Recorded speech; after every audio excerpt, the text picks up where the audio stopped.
Hello students, in this lesson we will see about the sleeper density. Okay, to get started with,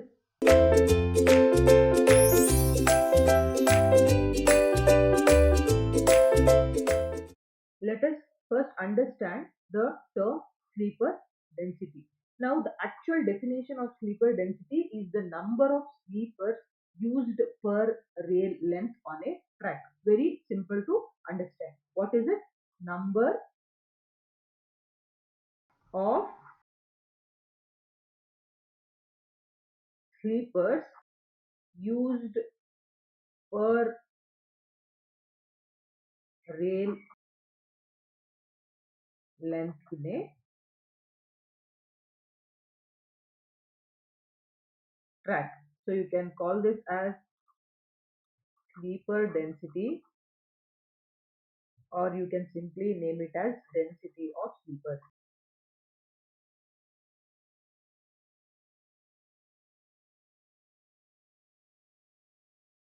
Okay, so you know that there are different lengths of rails for broad gauge, meter gauge and narrow gauges. So for per meter length of a rail, how many number of sleepers are coming under it is nothing but the definition of the term sleeper density. Now there are many factors on which your sleeper density will depend. Okay, so factors affecting your sleeper density.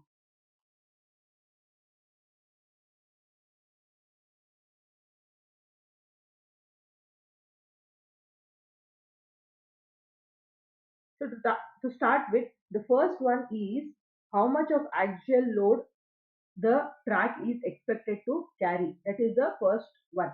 So if more axial load is coming onto the track, you will need more number of sleepers per unit length of rail. Okay, so it's per length of rail, not unit length, it's per length of rail.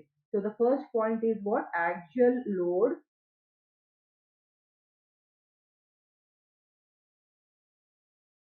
which the track is expected to carry.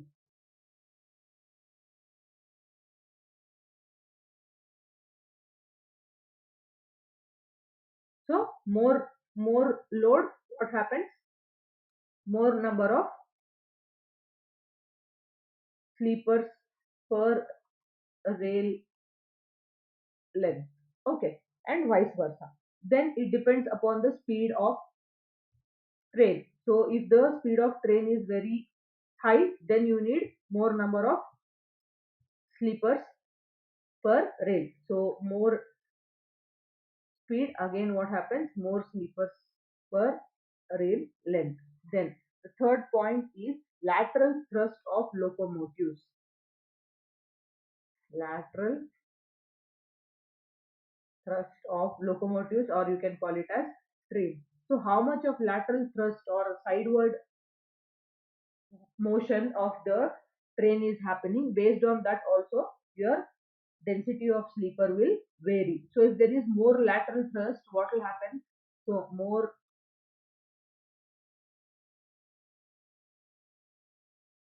lateral thrust, you will need more number of rails sleepers per rail length. Okay, then the fourth point is based on the method of providing rail joints. So based on what? Method of providing rail joints. Now what is the meaning of this? So whether if you have a square or a staggered. So what do you mean by square joint? So exactly opposite to each other, you will have joints like this. What do you mean by staggered? In between, in the center, you will have somewhere here the joint. So staggered is in between two rails here, in the center of two joints of one rail, there will be another joint in the other rail. So based on whether your rail joint is square or staggered, the density of sleeper will depend. Okay, so in case of staggered joint, especially on curves, extra sleepers are required. Why this will happen is because you will need 3 or 4 sleepers on either side of each rail joint, and they should be closely placed. So in staggered, more sleepers are required, because at the rail joints what we do, 3 or 4 sleepers will place very near to each other. Okay, so that is one of the factor. So the number of sleepers, however, cannot be increased indefinitely. Means what, you cannot give any number of sleepers you want and keep on increasing it. So there is certain minimum spacing which you have to give between two sleepers, so that you can pack the ballast properly. So say for example, you have a sleeper here, right? You have a sleeper here, some minimum, this is your railway track. So some minimum space need to be given in this, so that packing of ballast is easy. So you cannot give a small space and say that you can pack the ballast. So for example, you cannot give two sleepers at such small distance. There is some minimum distance you need to maintain. So indefinitely you cannot increase the number of sleepers. So in India, the standards what they use are, so the standards what they used for the packing space is what, 30.5 centimeters to 35.5 centimeters. This is maintained. Minimum this much is maintained between what, sleepers. Minimum this much distance, we'll call it as, okay, distance. But this is not at joints. At joints, what we have to do, we need to go little closer. So in general, at other places, the distance, minimum distance that is maintained between sleepers in India is 30.5 centimeters to 35.5 centimeters. And also, this is one important point. The other important point about sleeper density. So the number of sleepers per rail length in India varies from n plus 3 to n plus 6. So n plus 3 to n plus 6 on your main tracks, where n is what? N is the length of rail in meters. Okay, so what is n? N is the length of rail in meters. So generally we will keep a sleeper density of 18 in India. Okay, per length of rail we will keep a sleeper density of around 18. But what they are recently doing is, because of heavy loads coming onto the train, because of high speed trains on main lines, they are increasing the number of sleepers per rail length. Okay, and it is not necessary to keep uniform spacing. So overall the length, say for example from here to here is the one rail length. It is not mandatory that you have to keep uniform spacing between the sleepers. What you can do is, at joints you can go little closer. Okay, at joints you can go little closer, and here you can maintain certain distance. So at joints it is very important to go closer. Why? Because if you don't do this, it will cause loosening of ballast due to the impact of loads. So it is mandatory that at joints you need to go for small spacings, and in between you can go for higher spacings. Okay. And in suspended rail joints, the center to center distance between the shoulder sleepers. Shoulder sleeper is nothing but the last sleeper. So from the center of the one sleeper to another center, that will be how much? 30 centimeter to 45 centimeter between the next sleeper. Understood? So this is all about your sleeper density. So if you want, I'll write a general equation for sleeper density. Okay, we can take it as n plus n. If okay, n plus x. Here n is what? Number of yards in a rail length. Okay, number of yards. So this is given in yards. And X is what? X is the number of sleepers, number of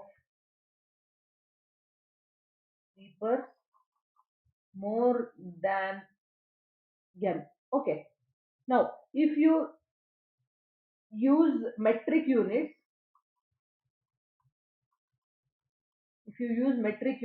this formula will get converted to 1.0936 n plus x, where x is again number of sleepers more than n, but in this case n is what? N is the number of meters in a rail length. So if they give in yards, use this formula for calculating the number of sleepers, and if they give in meters, you have to use this formula for calculating the number of sleepers. Understood? So as I told, in India, how much we are using? We are using in the range of n plus 3 to n plus 6 for main tracks. Right, now we have one standard table. Okay, sleeper densities table. So you have gauge, rail section weight in lb per yard, then axial load in tons, and sleeper density. Okay, so broad gauge, meter gauge, then you have narrow gauge and narrow gauge. Okay, totally there are 6. Right here, this will be 100, 90, 60, 40, 40 and 20. The loadings are 25, 25.5, 13, 8, 8.5, 3.5. And the number of sleepers are n plus 5, n plus 4, n plus 5, n plus 1, n plus 3 and n plus 1. So for this type of gauge, for this rail section and for this axial load, these are the number of sleeper density which we have to use. Okay, that is what the table says.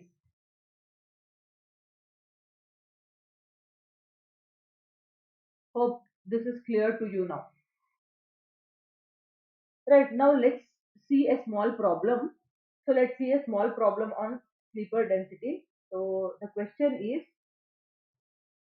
find out the number of sleepers for rails of 12.80 meters length with sleeper density as 1.0936 n plus 3. So they have given the sleeper density is equal to what? 1.0936 n plus 3. So if this equation is here, if instead of this they just mention metric, that is enough. See here they have given in meter. Understood? So what you have to do, it is very simple. N is given to you directly. You have to just n is what you see in this. N is what? Number of meters in rail length. So if they give this, it is understood that is in metric unit. Suppose if they give in this format, it will be in yards. Okay. So what you have to do, just to substitute in place of n your 12.80 and do the simplification, you will get your sleeper density. So the sleeper density for this problem is how much? 17. So for this length of rail, how much length of rail? 12.80 meters length of rail. What we have to do? How many sleepers we have to use? We have to use 17 number of sleepers. Okay. So this is 1, 2, 3, so on up to how much? 16 and 17. These many numbers you have to use, and spacing you have to choose. So for when it is near to the joints, you use more less spacing, and when it is away from the joint, you can go for more spacing. It is not needed that your spacing has to be uniform. Okay, so I hope you understood the concept of sleeper density and how to solve problems on sleeper density. Thank you.